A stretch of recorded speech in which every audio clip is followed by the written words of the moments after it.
भारत और नेपाल का रिश्ता सिर्फ दो देशों की सीमा नहीं बल्कि दिलों का रिश्ता है, जिसे हम सालों से रोटी बेटी का रिश्ता कहते हैं। लेकिन आप जानते हैं इसी रिश्ते के बीच एक ऐसी कानूनी दीवार खड़ी थी जिसने हजारों महिलाओं को दशकों तक अपने ही घर में विदेशी बनाकर रखा। जी हाँ, पूर्णिया के सीमावर्ती इलाकों में ऐसी हजारों महिलाएं हैं जो नेपाल से शादी करके यहाँ आई, यही परिवार बसा है, लेकिन नागरिकता न होने के कारण वो आज भी अपने हक से वंचित है। लेकिन अब पूर्णिया के जिला पदाधिकारी अंशुल कुमार ने एक ऐसा ऐतिहासिक फैसला लिया है जो सरहद के दोनों तरफ खुशियां ले आया है। आखिर क्या है डीएम साहब का वो सीक्रेट प्लान जिसने नागरिकता की राह आसान कर दी, और कैसे अब प्रशासन खुद जनता के द्वार तक पहुंचेगा? आज की इस विशेष रिपोर्ट में देखिए पूर्णिया से उठी बदलाव की बड़ी कहानी। नमस्कार, आप देख रहे हैं वाइबिन बिहार झारखंड। मैं हूँ आपके साथ मुदिता त्रिपाठी।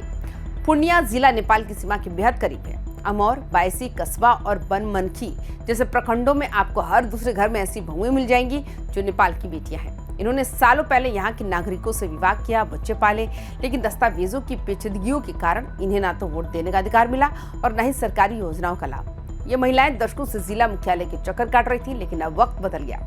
डीएम अंशुल कुमार ने साफ कर दिया है कि अब इन महिलाओं को दफ्तरों के धक्के खाने की जरूरत नहीं। प्रशासन खुद इनके गांव आएगा, इनके आंगन में कैंप लगाएगा और इन्हें सम्मान के साथ भारत की नागरिकता दिलाने में मदद करेगा।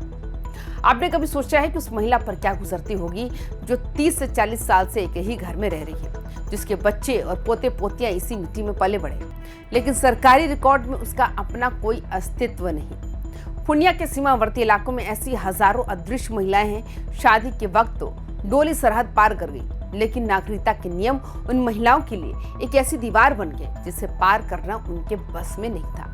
किसी के पास नेपाल का जन्म प्रमाण पत्र नहीं था तो किसी के पास भारतीय ससुराल के पर्याप्त कागजात नहीं थे। दस्तावेजों की इसी कमी ने उन्हें वोट देने से लेकर बैंक खाता खुलवाने तक से रोक रखा था। लेकिन अब डीएम अंशुल कुमार ने इस दस्तावेजी दीवार को गिराने का मन बना लिया है।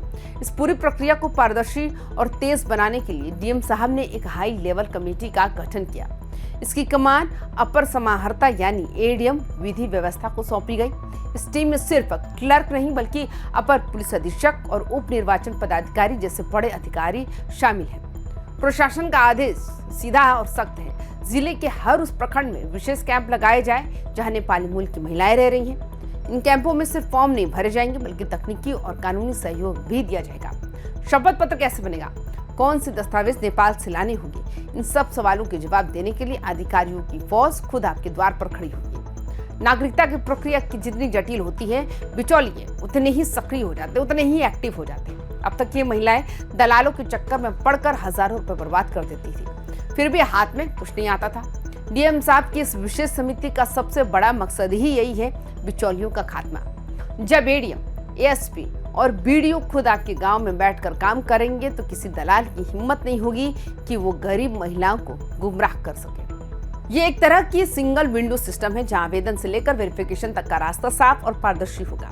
प्रशासन का ये सख्त कदम उन लोगों के लिए कड़ा संदेश है जो इन महिलाओं की मजबूरी का फायदा उठाते आए थे। अक्सर सरकारी कामों में तारीख पर तारीख मिलती है, लेकिन इस बार डीएम साहब ने समय सीमा तय कर दी। अमौर से लेकर धमदाहा तक कैंपों का शेड्यूल तैयार किया जा रहा है। अधिकारियों को निर्देश दिए गए हैं कि आवेदकों को अनावश्यक रूप से परेशान न किया जाए। इन कैंपों का सबसे बड़ा फायदा उन बुजुर्ग महिलाओं को होगा जो नागरिकता की आस में बूढ़ी हो गई। अब उन्हें बस अपने प्रखंड मुख्यालय या गांव के कैंप तक जाना है। वहां उन्हें विस्तार से बताया जाएगा कि नागरिकता पंजीकरण की प्रक्रिया क्या है।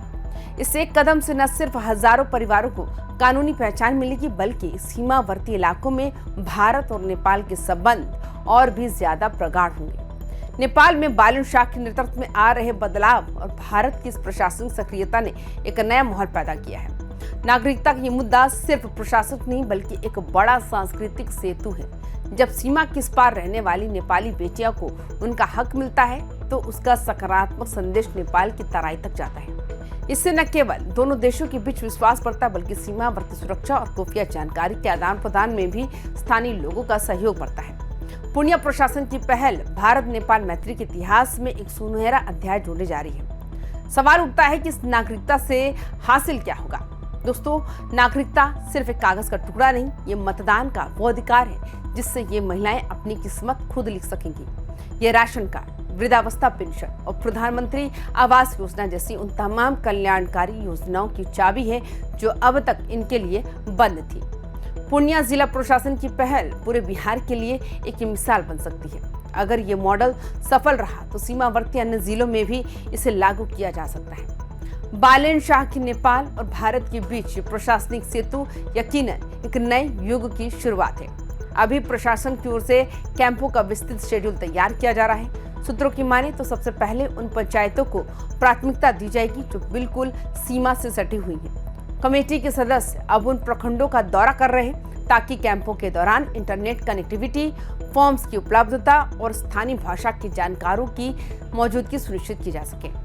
डीएम अंशुल कुमार खुद इस पूरी प्रक्रिया की मॉनिटरिंग कर रहे हैं। उन्होंने साफ निर्देश दिए हैं कि एक भी योग्य महिला नागरिकता की इस रेस में पीछे नहीं छूटनी चाहिए। आने वाले कुछ हफ्ते पूर्णिया के सीमावर्ती इलाकों के लिए उत्सव जैसे होने वाले हैं, जहां हजारों महिलाएं पहली बार भारत की नागरिक होने का गर्व महसूस करेंगी। तो दोस्तों, पूर्णिया डीएम के इस मानवीय और ऐतिहासिक फैसले पर आप क्या सोचते हैं? आपकी क्या राय है? क्या आपको लगता है कि दूसरे जिलों में भी इस तरह के कैंप लगने चाहिए?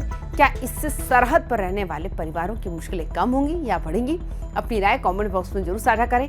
पूर्णिया, बिहार और नेपाल बॉर्डर की हर सकारात्मक और बड़ी खबर के लिए देखते रहिए वाइवन बिहार झारखंड। अपना ख्याल रखिए। नमस्कार।